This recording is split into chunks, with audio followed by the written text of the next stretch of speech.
député au contrôle des présences. Merci, Monsieur le Président. Abiki Petit Kabalo. Abalou Yao Afeleke.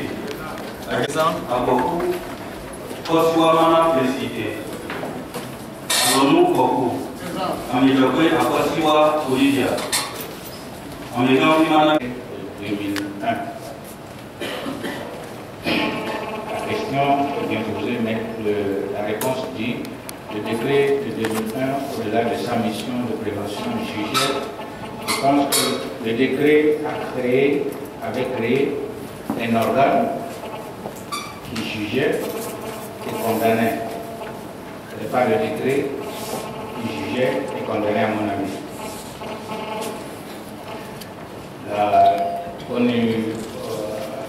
À la question 10, la réponse, j'ai pensé que le fait de dire que cela est réglé par l'ONG internationale, Transparence internationale, j'ai pensé qu'il y a un international de trop. Et comme le nom dit déjà que c'est une ONG internationale, on pourrait se passer du premier international pour ne garder que le second. Et à la question 11, je pense également que la réponse n'est pas appropriée. Peut-être que la question est mal posée et le commissaire du gouvernement est passé à côté, pas à côté, il a laissé la vraie préoccupation qui est les résultats. La question voudrait savoir. Ma première question est relative à la commission de lutte contre la corruption. Il semble que cette commission est dans un état de léthargie.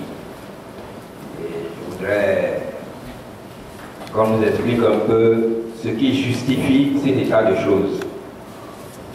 C'est la première préoccupation. Ma deuxième préoccupation se situe à la page 8, question 7.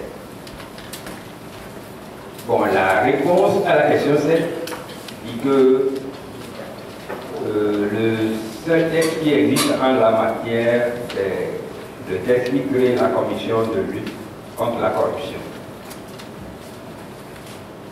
Et continuant la réponse, on dit toutefois, tous les textes relatifs à la corruption ne peuvent pas être abrogés car ils renferment encore certaines dispositions utiles qui permettent à la haute autorité ainsi qu'à d'autres institutions d'exercer efficacement leur mission. Hier, c'est le décret numéro 201-160 du 14 septembre 2001. Alors, je ne comprends pas. Je voudrais qu'on me clarifie davantage ce passage. Merci, Monsieur le Président. Merci, Monsieur le Président. Je voudrais, en ce qui concerne la moralisation de la vie publique, je voudrais savoir, puisque à la question de la réponse n'est pas allée dans les détails, je voudrais savoir quel est le sort qui est réservé à la corruption politique en ce qui concerne l'achat de conscience en période électorale. C'est très important parce que c'est une situation que nous vivons et personne ne peut dire le contraire. La deuxième question concerne la question 5. Alors, le rôle des médias. Je voudrais savoir quelle est la suite que la haute autorité donne à une dénonciation parue dans la presse. Est-ce que, à ce sujet, la haute autorité peut s'auto-saisir? Parce que souvent, la presse peut faire des dénonciations, donner des éléments, mais qui restent en suspens. Est-ce que la haute autorité peut récupérer les informations au niveau de la presse et s'auto-saisir? Là-dessus, je voudrais savoir quelle est la procédure de la saisine. de la haute autorité. Merci, Monsieur le Président. Merci. Sambali Dora Somieri a posé une question à la page 9, question 2.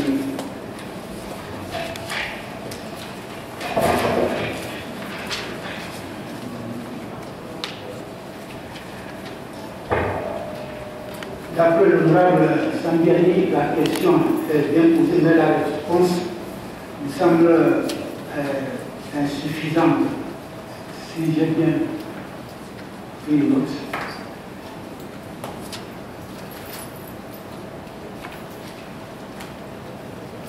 Est-ce que vous pouvez reprendre votre question, ce que vous voulez savoir?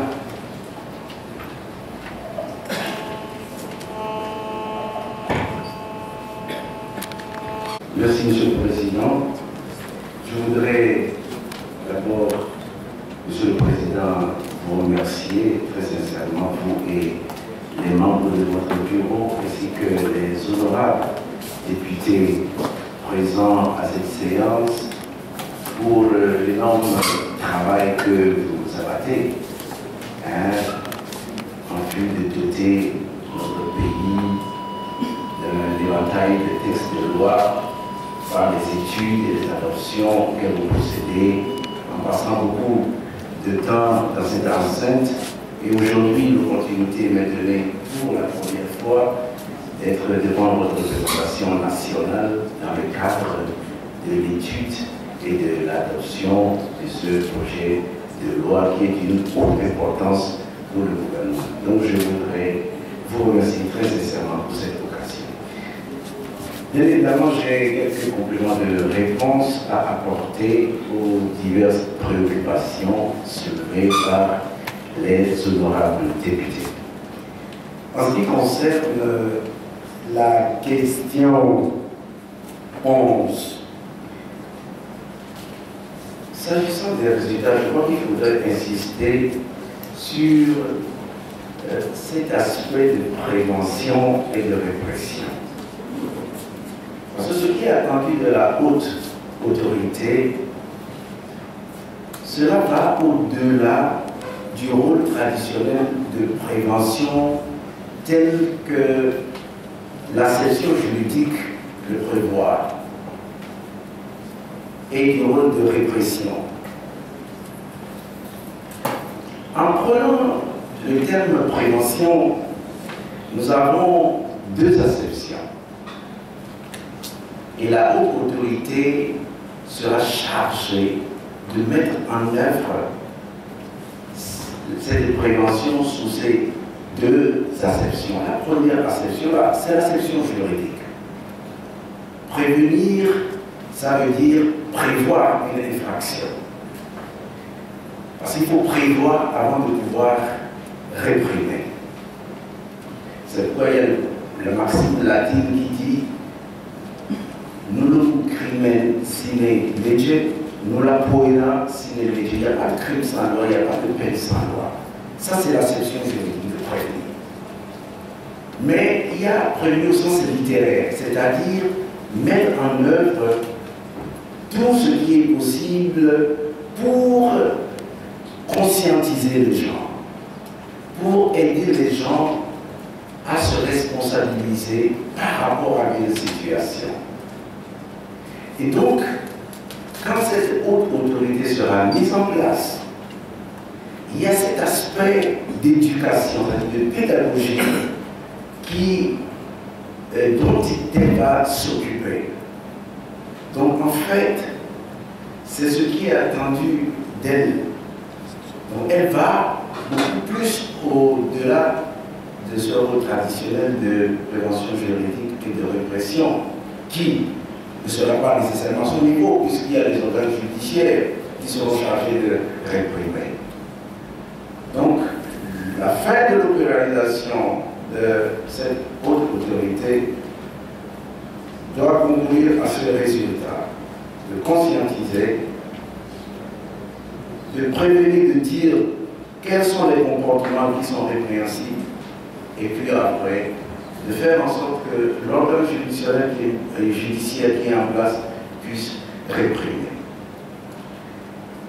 Il y a une autre question qui a été posée sur, disons, la désuétude de la commission de 2001 chargée donc de réprimer les infractions de la corruption et aussi des infractions assimilées. C'est vrai que cette commission existe toujours. Elle n'est pas morte. Nous disons qu'elle est enveilleuse. Comme toutes les lois, il y a des lois qui tombent en désuétude. Parfois parce que l'application n'est plus effective. Donc quand il y a un certain nombre de problèmes, la loi ne s'applique pas. Je donne l'exemple de cette loi de 1984 qui est chargée de protéger les élèves ou les apprentis. On en a entendu parler, mais elle n'est pas abrogée, elle existe toujours. Notre commission anticorruption existe toujours.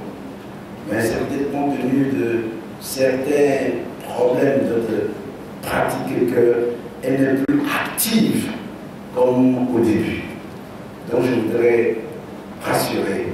Alors, si la haute autorité est aujourd'hui créée, c'est parce qu'il a été jugé que cette commission n'est plus dans sa structure à même de faire le travail qui est demandé ou sollicité de cette haute autorité.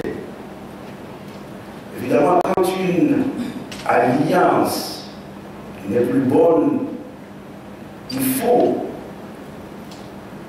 aller vers une nouvelle alliance.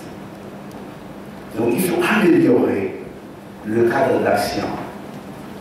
C'est ce qui exige qu'il y ait cette haute autorité dont la mission, telle que le projet de loi le prévoit, comporte beaucoup d'attributions qui seront de nature, comme je l'ai indiqué plus haut, non seulement à conscientiser la population, les agents de l'État, les agents donc, du privé, mais aussi à aider toute la population à assainir le cadre de vie économique.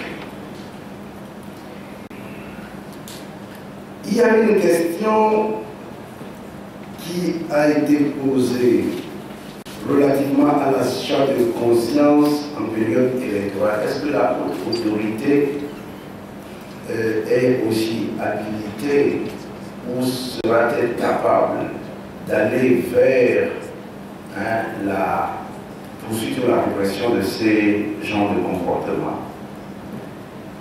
L'indépendance qui sera donnée à cet organe ou à cette institution lui permettra d'identifier tous les comportements déviants qui entrent dans le cadre des définitions de la prévention. On parle de dénonciations qui peuvent être aussi anonymes si cette haute autorité, par quelques moyens, est mise au courant des comportements déviants dans un secteur donné. Pourquoi ne pas investiguer? C'est-à-dire s'autosaisir pour mettre en branle le mécanisme d'investigation en vue d'aboutir à un résultat. Tant qu'il est vrai que le comportement s'inscrit dans le cadre de la qualification. Évidemment, le code pénal est là pour préciser les qualifications des infractions, de la compulsion, de la corruption ou des infractions assimilées. Ce que le texte que nous sommes en train d'examiner aujourd'hui ne prévoit pas expressément. Vous aurez bientôt, quand l'étude sera terminée, à adopter les nouvelles dispositions du code pénal modifié qui prévoit ces infractions, concussion, corruption et infractions assimilées. Et les définitions sont là. Donc, tant sur le plan de la prévention que sur le plan de la répression, Le texte que nous avons aujourd'hui se limite à la création de cette autorité en définissant ses attributions. Donc, ce n'est qu'un préalable, une vue d'ensemble. Donc, la haute autorité, en constatant des comportements déviants, peut engager des investigations pour aboutir à la manifestation de la vérité. Et de ces éléments, elle peut saisir l'organe compétent, c'est-à-dire l'organe judiciaire, pour faire ce que de droit.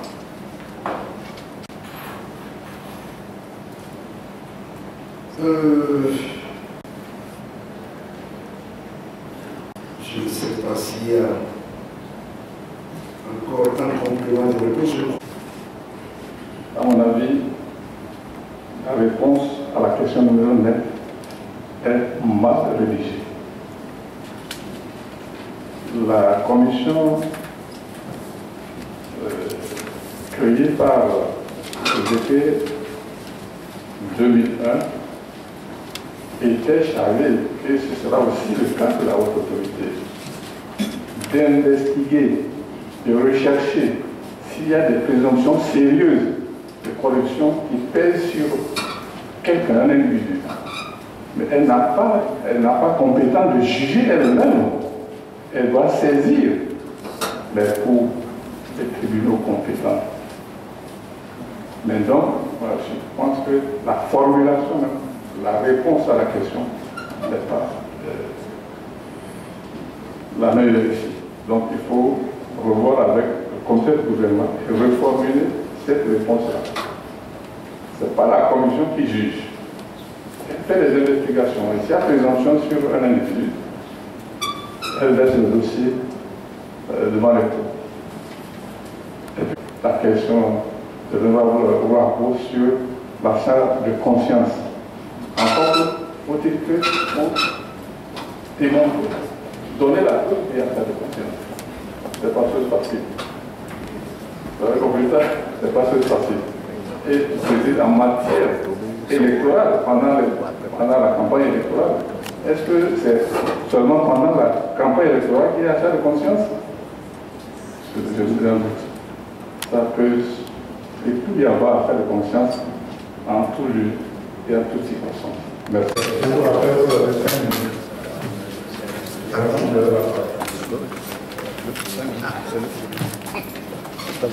Merci, Monsieur le Président.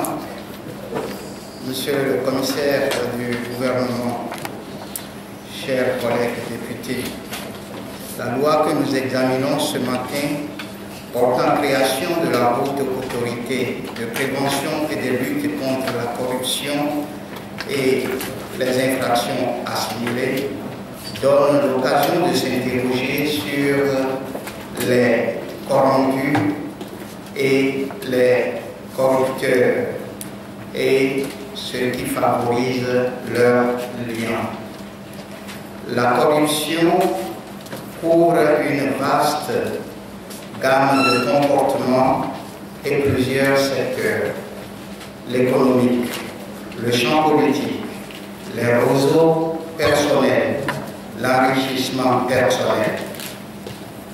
Prévenir tous ces comportements et ces moyens illégaux ou illégitimes et les réprimer devient un impératif du gouvernement, et c'est ce qui motive cette loi que nous étudions ce matin, où les membres qui seront désignés se consacreront à la promotion de la culture de la probité, de l'intégrité, de la transparence nécessaire au bon fonctionnement des institutions de l'État, à l'assainissement des relations entre le secteur public et le secteur privé et à la bonne marche vers l'économie nationale par une gouvernance qui tendra vers une gouvernance saine. Cette loi, pour ne pas être une loi en plus, doit avoir pour socle le nouveau code pénal. Cette loi, dans la désignation de la commission, doit éviter des nominations de complaisance quant à sa mise en place.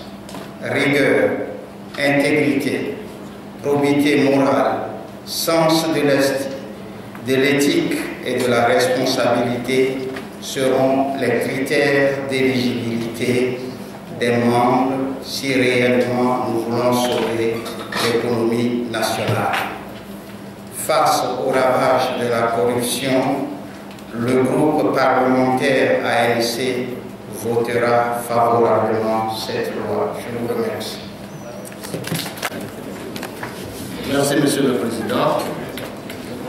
Monsieur le Président de l'Assemblée nationale, Monsieur le Commissaire du gouvernement, honorables députés, chers collègues, Mesdames et Messieurs, depuis quelques années maintenant, le gouvernement fait de la bonne gouvernance un pilier de sa politique. Ainsi, la mise en place de structures fortes devra contribuer à l'assainissement de la gestion publique et à la modernisation de nos institutions et de nos instruments juridiques s'avère indispensable. La corruption et les infractions assimilées sont aujourd'hui un fléau mondial et un frein pour notre économie. En effet, la corruption et les infractions assimilées sapent les efforts consentis pour le développement socio-économique de notre pays et hypothèquent dangereusement l'avenir des générations futures. Le présent projet de loi portant création de la haute autorité de prévention et de lutte contre la corruption et les infractions assimilées vient donc à point nommé pour combler certaines lacunes constatées à ce jour. Son adoption est un signal fort qui témoigne à la face du monde et des institutions qui combattent la corruption que le Togo est désormais décidé à combattre par tous les moyens ce fléau. Afin de témoigner notre engagement à soutenir le gouvernement dans sa lutte contre la corruption et les infractions assimilées, j'invite les députés du groupe parlementaire UNIR à voter favorablement le projet de loi soumis à l'Assemblée nationale. Je vous remercie.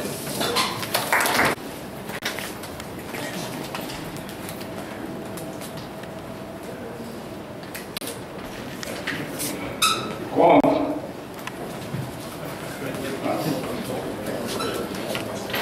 Abstention. On peut approuver le texte. Est-ce que vous avez quelque chose à rajouter? Merci, Monsieur le Président.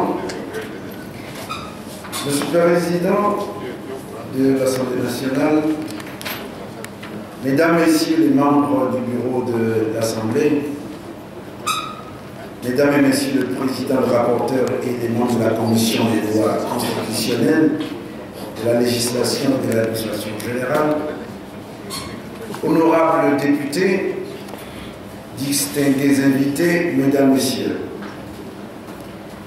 la corruption est un vice aussi vieux que la nature humaine, écrivait il y a plus d'un demi-siècle déjà André Mauroy dans Les Sentiments et Coutumes. Oui, vieux comme l'humanité, ce phénomène est toujours d'actualité. Il touche à la diversité des systèmes de valeurs sociétales, à la vie quotidienne du citoyen, et mérite dès lors la réflexion et le débat, mais surtout l'action dans la durée. Tout le monde sait que ce phénomène complexe est difficile à cerner et à combattre de par sa nature, ses modes opératoires et l'administration des moyens de preuve pour le sanctionner, démolit la confiance et entrave la mise en œuvre des politiques publiques. En même temps qu'il crée des situations d'opacité qui portent gravement atteinte à l'économie et à la qualité du service public et détruit les fondements de l'état de droit, de la démocratie et de la société. De toute évidence, il faut le dire clairement, la corruption n'est l'apanage ni d'un continent, ni d'une société. Pas plus qu'elle n'est liée au niveau de développement d'un pays. Elle sévit et sape, à vrai dire, le progrès socio-économique. En effet, il est estimé en moyenne que quelques 2600 milliards de dollars sont détournés chaque année, soit plus de 3% du PIB mondial. C'est énorme et c'est immoral. C'est ce qui explique qu'elle soit l'un des fléaux les plus combattus au monde. Au plan mondial, par la résolution 58.4 du 31 octobre 2003, l'Assemblée générale a adopté la Convention des Nations Unies contre la corruption.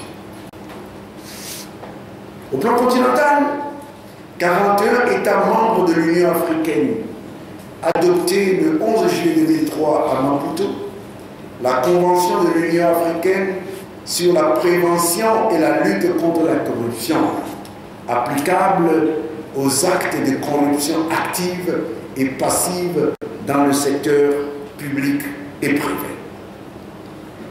Au plan sous-régional, le 21 décembre 2001, les chefs d'État et de gouvernement des États membres de la Communauté économique des États de l'Afrique de l'Ouest, CEDEAO, signaient à Dakar le protocole sur la lutte contre la corruption.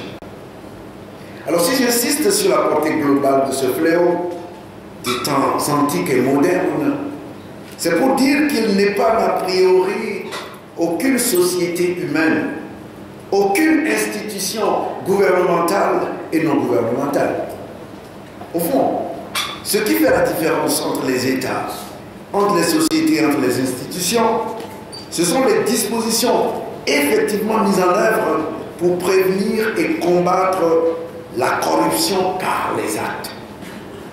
Et l'Afrique en particulier subit, du fait de la corruption et autres transactions illicites, une hémorragie financière de l'ordre de 60 milliards de dollars par an, soit plus que l'aide publique au développement net reçue par le continent et autant que les transferts de fonds des émigrés. C'est une tragédie qui ne devrait plus durer. Et cette tragédie est d'autant plus pernicieuse que la corruption, tout en étant une ponction indue, j'allais dire un hold-up sur le financement du développement, sape aussi les fondements de l'état de droit et alimente les pratiques mafieuses, le terrorisme et les conflits, et partant hypothèque la paix et la sécurité. Ayant pris la mesure de la situation, le gouvernement a engagé des réformes allant dans le sens de la rationalisation des dépenses publiques et du renforcement du cadre juridique et institutionnel de la lutte contre la corruption afin d'assurer la promotion de l'état de droit et de la bonne gouvernance. Ainsi, en plus du dispositif déjà existant de la Cour des comptes, de l'Inspection générale d'État et de la cellule de traitement des informations financières, le gouvernement s'engage à renforcer ce dispositif existant en mettant l'accent sur la prévention et la répression. L'axe préventif consiste à observer l'évolution de la norme pénale, à encourager la réflexion des personnes publiques et privées sur les stratégies et outils de lutte contre la corruption et à informer la population sur les effets néfastes de la corruption et des infractions assimilées. La haute autorité de prévention et de lutte contre la corruption et les infractions assimilées,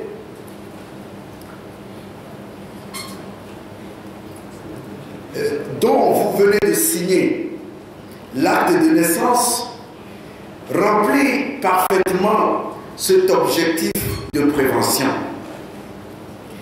Révéler la corruption peut être combattue et sanctionnée, et c'est l'objectif de la répression.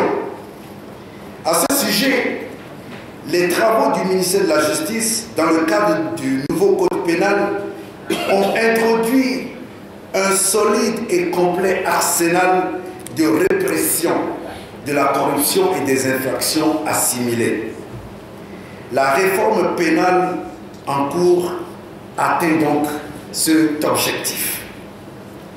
Monsieur le Président, honorables députés, le vote de ce jour et la perspective de l'avènement du nouveau code pénal nous donnent de valables raisons d'espérer. Il reste que la marche vers la consolidation de l'état de droit et la lutte contre la corruption est longue et parsemée d'embûches. Parce qu'il ne s'agit pas seulement de textes à adopter et d'organes à créer, mais surtout de réticences à vaincre et de comportements à changer. Pour réussir ce pari, nous aurons besoin d'un appui, j'allais dire, d'un indispensable outil, la justice. Et pour jouer pleinement ce rôle, notre justice doit retrouver ses lettres de noblesse et doit se repositionner en censeur, forçant admiration et surtout respect dans l'œuvre de redressement des autres pans de la société togolaise d'aujourd'hui et de demain. Je voudrais donc saisir cette occasion pour réitérer à la représentation nationale les remerciements du gouvernement pour l'accompagnement décisif qu'elle lui apporte dans son opération de salubrité publique. Monsieur le Président, honorables députés, je voudrais donc vous féliciter une fois encore pour votre disponibilité permanente et pour votre engagement sans cesse renouvelé à accompagner le gouvernement dans la réalisation de ses objectifs de développement. Cette session extraordinaire n'en est qu'un vivant et élégant témoignage. Je vous remercie pour tout ce que vous venez de faire et pour tout ce que vous allez encore faire dans l'avenir pour la promotion de l'état de droit et de la démocratie. Je vous remercie pour votre aimable attention.